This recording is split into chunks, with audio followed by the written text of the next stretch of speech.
Eu já fiz um vídeo falando sobre alguns superstars que já se recusaram a perder um combate na WWE. Mas você sabia que tem superstars que já se recusaram a vencer? Pois é, alguns superstars não quiseram vencer algumas lutas por conta de respeito ao adversário, ou simplesmente por acharem fraco demais para o nível dele. Confira aqui os 9 superstars da WWE que já se recusaram a perder um combate.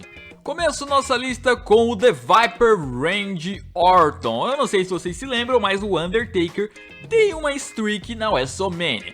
E diversos nomes já passaram pela cabeça de Vince e do próprio Undertaker que poderiam bater o Deadman e quebrar sua streak. Isso antes, claro, de Brock Lesnar quebrá-la.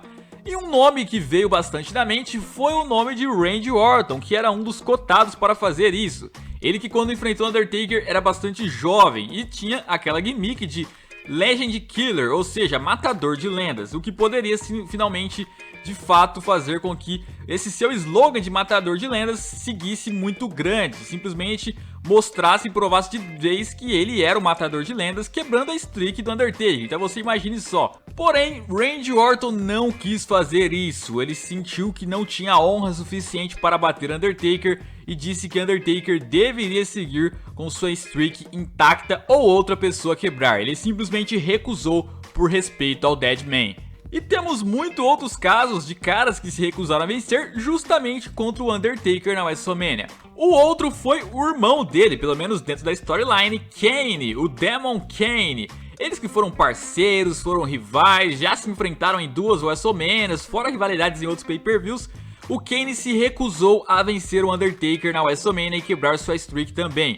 Ele simplesmente não quis, com o mesmo argumento do Randy Orton. Ele tinha muito respeito e achava que o Undertaker deveria seguir com a streak intacta e não deveria ser ele que deveria quebrar, para vocês verem como que eles eram bastante próximos. E não foi só ele não, foi também o Triple H. E esse aqui é um caso engraçado porque o Triple H enfrentou o Undertaker 3 vezes na WrestleMania. Foi uma no passado e depois 2 seguidas, na 27 e na 28, simplesmente 3 combates deles na WrestleMania. E o Triple H não quis vencer nenhum, e ele foi cotado para vencer na 27 e na 28, mas ele não quis, ele continuou com o argumento anterior, né?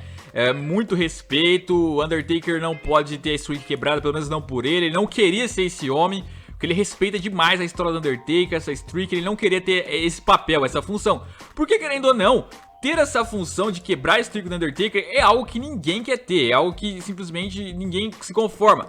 Se vocês verem o próprio Roman Reigns, que venceu recentemente, ele não quebrou a streak, mas após a luta ele ficou super triste, porque é algo que dói, é algo que machuca, você acaba ficando como o odiado da história de ter feito isso, que foi o que aconteceu com o Brock Lesnar. E que por sinal, o próximo da nossa lista é o próprio Brock Lesnar. Sim, ele também implorou para não vencer o Undertaker, mais um caso envolvendo o Undertaker. Ele não queria quebrar esse Undertaker, avisaram ele simplesmente no dia do combate. Só que o Vince já tinha falado pra ele que a decisão estava tomada e não poderia voltar mais atrás. Então o Brock Lesnar foi meio que obrigado, entre aspas, a vencer o Undertaker, mas ele não queria também, não queria ter essa função.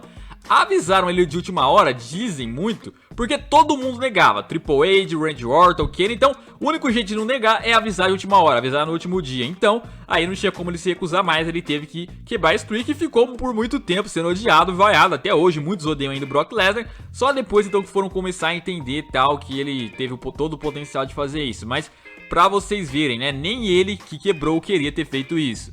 Mas tem outros casos que não é envolvendo a streak do Undertaker não. Por exemplo, o caso do nosso saudoso Ed Guerreiro. O Ed Guerreiro ganhou o título da WWE lá na WrestleMania 20 e depois de um tempo ele acabou perdendo para JBL, que se tornou campeão. Nessa época, Ed Guerreiro estava começando a ter uns problemas físicos. Vale lembrar que no ano seguinte ele inclusive chegou a infelizmente falecer. E ele já estava começando a ter alguns problemas lá, algumas lesões.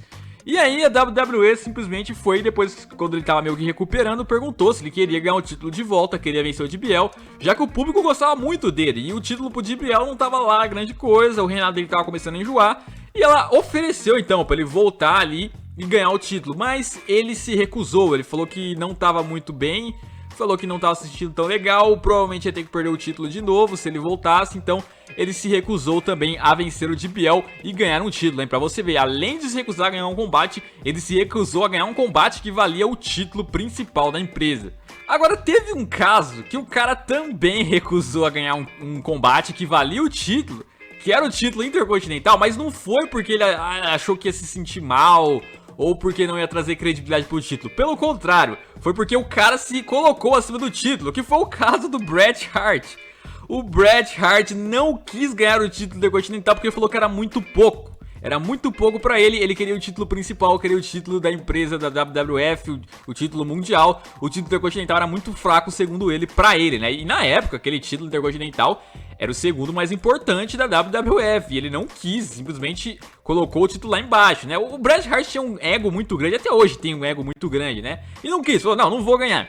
Vale lembrar que na época o campeão era o The Rock, então ele também utilizou esse argumento que se ele tirasse o título ia enterrar o The Rock muito cedo, então não precisava disso tudo, né? Enfim.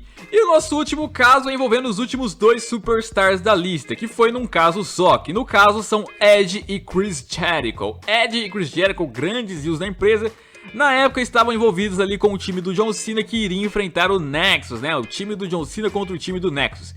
E o Edge e o Chris Jericho não queriam vencer o Nexus, eles se recusaram, né? O plano, pelo menos sugerido pelo John Cena, é que o time dele tinha que sair com a vitória e tal. Só que o Edge e o Chris Jericho falaram que não queriam sair com a vitória, que o Nexus deveria sair com a vitória. O Nexus estava chegando, precisava de uma moral. O John Cena não ouviu eles, os criativos ouviram o John Cena.